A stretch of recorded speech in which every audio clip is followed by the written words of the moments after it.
আমরা কি সরকারে থাকি না বিরোধী দলে থাকি, এটা গণতান্ত্রিক ব্যবস্থাতে তো মানুষ যাদেরকে ভোট দেবেন তারা আসবেন। কিন্তু রাজ্যের উন্নয়ন, জনগণের জীবনযাত্রা মানের যে এটাকে মানে আরো উন্নত করা অলওয়েজ আমাদের ফার্স্ট প্রায়োরিটি। তার হলো প্রমাণ, গতকালই 16 ফাইন্যান্স কমিশনের গেছে, আপনারা দেখে থাকবেন। আমি আপনাদেরকে বলবো, সরকার যে মেমোরেন্ডাম দিয়েছে আমাদের মেমোরেন্ডাম একটু মিলিয়ে দেখবেন, যে এই রাজ্যের প্রকৃত এবং সংখ্যাগরিষ্ঠ অংশের মানুষ তাদের বিকাশের ক্ষেত্রেতে ফাইন্যান্স কমিশনের কাছে আমরা যা দাবি করেছি সরকারও সে দ্বারের কাছে যায়নি। এরা কিছু অর্থবর্থ চেয়েছে, কি যুক্তিতে কি তার কোনো নেই। যেমন শেয়ার অফ ট্যাক্সেস রাজ্য থেকে সব তুলে নিয়ে যায়, সেন্টার নাম দে প্রাইম মিনিস্টার যোজনা। প্রাইম মিনিস্টারের কি, হ্যাঁ 50% অন্তত মিনিমাম দাও, আর নর্থ ইস্টার্ন রিজিয়নকে 90:10 যেটা আগে ছিল এটা চালু করো। Planning commission, tribal sub plan, SC component plan চালু করো। এডিসি এলাকায় গত 7 বছর এডিসি এলাকা ঢুকছে, প্রায় ড্রাই হয়ে গেছে। সে এডিসি এলাকার উন্নয়ন, সেখানকার জনগণ উন্নয়নের জন্য স্পেসিফিক 15 দফা এবং তার এক্সপ্লেনেশন দিয়ে কি এই দাবিটা আমরা করছি কি কারণে। কনফারেন্সের ব্যস্ততার জন্য আমি সরকারের এটা দেখতে পারিনি, কিন্তু পত্রিকাতে আপনাদের রিপোর্টিং পরে আমার যা মনে হয়েছে, তারা সরকারের থেকেও রাজ্যের মানুষের জন্য সেরকমভাবে চেয়েছেন আমার মনে হয় না। আমরা সরকার না থেকেও, কারণ এখানে কে সরকারের ছিল প্রশ্ন নয়, সরকার তো হবেই যে কোনো একটা সরকার। এই যে কর্মচারীদের ডিএ 7 পে কমিশনের নামে বব্বারম্ব বহুত করেছে, কিন্তু কিছুই তো দেয়নি। হাজার হাজার অনিয়মিত কর্মচারী রেগুলার হচ্ছে না, আর বহু একটু স্পেসিফিক। এবং প্ল্যানিং কমিশনের সদস্যরাও আমাদের মেমোরেন্ডাম দেখে তারা খুবই সন্তোষ প্রকাশ করেছেন যে না, এটা তো খুব ওয়েল মানে কি বলে প্রেজেন্টেড, ওয়েল কনসিপ্ট, এবং সত্যি সত্যি একটা স্টেটের জন্য যেরকমভাবে হওয়া দরকার প্ল্যানিং কমিশনের সদস্যরাও, ওই ফাইন্যান্স কমিশন তারাও বলেছেন। 61 হলো যে বললাম যে এই আমন্ত্রিতরা তো আমন্ত্রিত, কিন্তু রাজ্য কমিটি হলো 60+1, ওই যে কন্ট্রোল কমিশনের চেয়ারম্যান বাই বার্চি অফ পোস্ট বানোয়াল শাহ নাম দেওয়া আছে এখানে। এই যে 9টা প্রস্তাব নিয়ে আপনারা মাঠে নামবেন, কত তারিখ থেকে এই 9টা যে আপনারা দাবি নিয়ে রাস্তায় নামার কথা সিদ্ধান্ত হয়েছে, কবে থেকে? আমরা তো মাঠে আছি এবং এখনো তো চলছে বিভিন্ন জায়গাতে মিটিং লড়াই সংগ্রাম। যুবকরা রাস্তায়, শ্রমিকরা রাস্তায়, কৃষকরা রাস্তায়, বিভিন্ন গণসংগঠনগুলো দাবিগুলো নিয়ে নামছে, সিপিআইএমও নেমেছে। এই লড়াই অব্যাহত থাকবে। এই দাবিগুলো নিয়ে লড়াই করছি। এই যে দাবিগুলোর কথা বলা হয়েছে, এই দাবিগুলো নিয়েই তো আমরা রাস্তায় আছি। কাজে এটাকে আরো স্ট্রেংথেন করব এবং জনগণের কাছে পৌঁছাবো, জনগণকে যাতে উপস্থিতিটা আরো বাড়ানো যায় এই উদ্যোগ আমরা নেব। আজকে মুখ্যমন্ত্রী একটি প্রতিক্রিয়া ব্যক্ত করতে গিয়ে ডিসিকে সরাসরি অর্থ দেওয়ার ক্ষেত্রে সরকারের সিদ্ধান্তের কথা জানাতে পারেন, আবার তিনি এটার পক্ষে আছেন সেই বিষয়ে স্পষ্ট বলেন, আপনি কি প্রতিক্রিয়া? আমরা তো চেয়েছি একদম রিটার্ন ডাইরেক্ট ফান্ডিং এর জন্য। আমরা তো বলেছি আমাদের যে মেমোরেন্ডামে পরিষ্কার আছে। আসলে মাননীয় মুখ্যমন্ত্রী কোন খাতে টাকা চাইতে হবে, কিভাবে চাইতে হবে, উইথ ডিউ রেসপেক্ট, তো কদ্দূর তিনি এ সম্পর্কে আমার সন্দেহ আছে। আমাদের যে নেতৃত্ব দিয়ে গেছেন তিনি প্রাক্তন অর্থমন্ত্রী, ওনার অভিজ্ঞতা, এবং আরেকজন প্রাক্তন মন্ত্রী ছিলেন রতন ভৌমিক, তাদের একটা অভিজ্ঞতা আছে। এডিসির চিফ এক্সিকিউটিভ মেম্বার ছিলেন রাধাচরণ বাবু, তারা গিয়ে সেখানে সবটা বিষয় শেয়ার করেছেন, কারণ তাদের একটা অভিজ্ঞতা আছে। তো প্রশাসনের সঙ্গে দীর্ঘদিন যুক্ত ছিলেন, তো এই অভিজ্ঞতাটা কাজে লাগিয়ে ফাইন্যান্স কমিশনের কাছে সুন্দরভাবে বিষয়টাকে উত্থাপিত করেছে। প্রত্যেকবারই মুখ্যমন্ত্রী বলেন যে এখন তো আর আন্দোলন করতে হয় না, আন্দোলন ছাড়াই বিভিন্ন দাবি দেওয়া ওরা পূরণ করা হয়। তাহলে অনিয়মিতদের রেগুলার করো, এসটিজিটি জিআরবিটিতে যাদের ঝুলিয়ে রাখা হয়েছে শূন্যপদ পূরণ করো। এরা তো বলেছে, ওই আন্দোলন থেকেই বলেছে আমরা আসলে প্রথম মন্ত্রিসভাতে 50,000 চাকরির বন্দোবস্ত করব। তো আজকে তো 7 বছর, তার মন্ত্রিসভা মিটিং হয়নি গত 7 বছরে, আমার তো মনে হয়নি। মুখ্যমন্ত্রী পাল্টেছে কিন্তু মন্ত্রিসভা মিটিং বোধহয় এখনো হয়নি। আর প্রথম মন্ত্রিসভাতে 7 পে কমিশন, কোন কর্মচারীর কাছে গিয়ে বলুক আজকে 23% ডিএ বকেয়া আমরা দিয়েছি আমাদের মেমোরেন্ডামে ফাইন্যান্স কমিশনের কাছে, 23% ডিএ বকেয়া। তা আন্দোলন করলে না হয়তো ঠিক দিয়ে দিক, তাহলে ভালো তো, আমরাও মানিক সাহার নামে গোল্ড মেডেল চালু করব। শেষ একটা প্রশ্ন হচ্ছে, বিজেপি দল বলুন বা বিভিন্ন মন্ত্রীরা, শাসক দলের পক্ষ থেকে বলা হয়, আপনারা মন্ত্রীরাও বলেন যে আপনারা সবসময় বলে থাকেন খাদ্য নেই, বস্ত্র নেই, অন্ন নেই। আপনাদের যে এই যে নেই নেই, এটা একটা মানে ধারাবাহিক হয়ে গেছে, মানে কি নেই বলতে চাইছেন? যাক না, তারা গিয়ে এই বক্তৃতাটা ছামন্ন গিয়ে করুন, বলখালে গিয়ে করুন, গঙ্গানগরে গিয়ে করুন, আর ওই বেকার যুবকদের ডেকে নিয়ে আসুন। শ্রেয়া ঘোষালকে ডেকে নিয়ে এসে করলে তো সেখানে করবে না, তোর তো গান বাজনা শুনবে।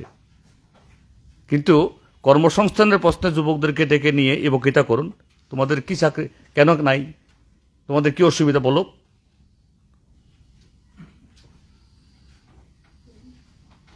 তারা তো বলছে আপনারা কি বিভ্রান্তি করছেন, তারা বলছে আপনারা কি বিভ্রান্তি করছেন মানুষকে। কোনটা বিভ্রান্তি? ঠিক বিভ্রান্তিটা কি? এক মাস্টার মশাই জনগণের টাকা নেন 100% আর কাজ করেন বিজেপির 200%। স্কুলে 1 ঘন্টা পড়ান না, আমি দেখি হরবক্ত এই ভদ্রলোক এই জাতীয় কথা বলে যাচ্ছেন। তার কামই হলো জনগণের টাকা খেয়ে এই অসত্য কথা বলা।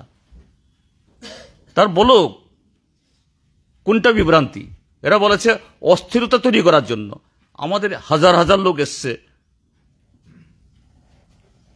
আগরতলা শহরে বা কোথাও, আমাদের এই কর্মীরা, আমাদের লোকজন কোথাও কোনো ধরনের অসুবিধা তৈরি করেছে কারো? বলুক। হ্যাঁ, আমরা যদি বিভ্রান্তি সরিয়ে থাকি আমরা দায় নেব, ক্ষমা চাইব যে আমাদের ক্ষমা করেন, আমাদের এই ভুল হয়ে গেছে। বলুক না, এরা নিজেদের দোষ অন্যের উপর চাপিয়ে দেবে। এছাড়া উনি মুখ্যমন্ত্রী বারংবারই বলে থাকেন, এছাড়া অন্যান্য মন্ত্রীও বলেন যে উন্নয়ন নাকি আপনারা চোখে দেখতে পান না, আপনাদের চোখের নাকি বললো তো পাশাপাশি উনি বলেছেন যে চিকিৎসা ক্ষেত্রে একটা বিভিন্ন উন্নয়ন হচ্ছে, চিকিৎসা ক্ষেত্রে বিশেষ করে।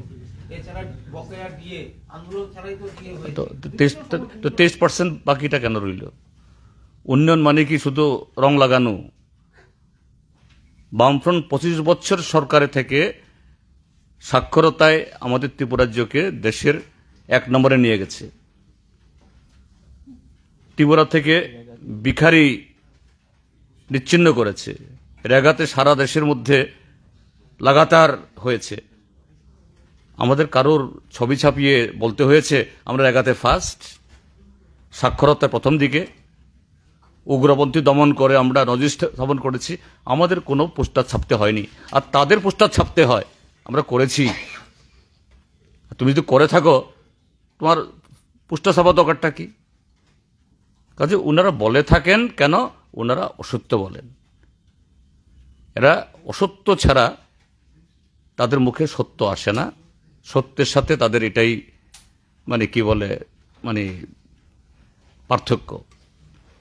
প্রতিনিধিদের আলোচনায় এসছে, রেট ঠিক হয়ে গেছে, রেশন কার্ড এত পঞ্চায়েতে, তারপরে জন্ম মৃত্যুর পরে যে নামটা লেখাতে হয় এটা নাকি রেট হয়ে গেছে। এই ছিল, এইগুলো গিয়া পঞ্চায়েত হয়েছে, ছিল আগে এগুলো। কি হচ্ছে এগুলো? একেবারে সমস্ত ক্ষেত্রে রন্ধ্রে রন্ধ্রে এখন মানে টাকা না দিলে কিছু হবে না, এমন অবস্থা চলছে। কিন্তু উনি জানেন না, কমিশনের সরকার, এই সরকার এখন কমিশনের সরকার। বারংবার আপনারা যেটা বলছেন, রাজ্যের এখন প্রধান সমস্যা যেটা হচ্ছে কর্মসংস্থান। বেকাররা বারংবার প্রতিনিয়ত বিষয়টি নিয়ে তারা লড়াই করছে। আপনারা বিধানসভার বাইরে যেরকম ভাবে লড়াই চালিয়ে যাচ্ছেন, কিন্তু বিধানসভার ভিতরে সেই রকম ভাবে এটা বেকারদের অভিযোগ যে আপনারা সেরকম ভাবে বিষয়গুলো তুলছেন হ্যাঁ, বা তুললে আমি কার্যকরী হচ্ছে না। আরেকটা বিষয় হচ্ছে ক্যাবিনেটে অনেক সিদ্ধান্ত গৃহীত হচ্ছে নিয়োগের ক্ষেত্রে, কিন্তু বছরের পর বছর গেলেও সেগুলো কার্যকরী হচ্ছে না। সেই বিষয়টা আপনারা কি? আমি খুব বিনীতভাবে, ভুল হলে ক্ষমা করবেন, যাই হোক আমাকে সুযোগ করে দিয়েছেন, আমি নিজের থেকে এটা বলার আমার সাহস ছিল না, আপনি বলেছেন বলে আমার সাহসটা হয়েছে। আমি দেখেছি ত্রিপুরা বিধানসভার এই ত্রয়োদশ বিধানসভা হওয়ার পর এখন পর্যন্ত 6টা অধিবেশন হয়েছে। বিগত 5টা অধিবেশনে আমরা যে সমস্ত ইস্যু নিয়ে কথা বলেছি, প্রতিবাদ করেছি, নানাভাবে আমাদের বক্তব্যগুলোকে যুক্তি দিয়ে এস্টাবলিশ করার চেষ্টা করেছি, দারুণভাবে print media, electronic media cover করেছে, দারুণভাবে।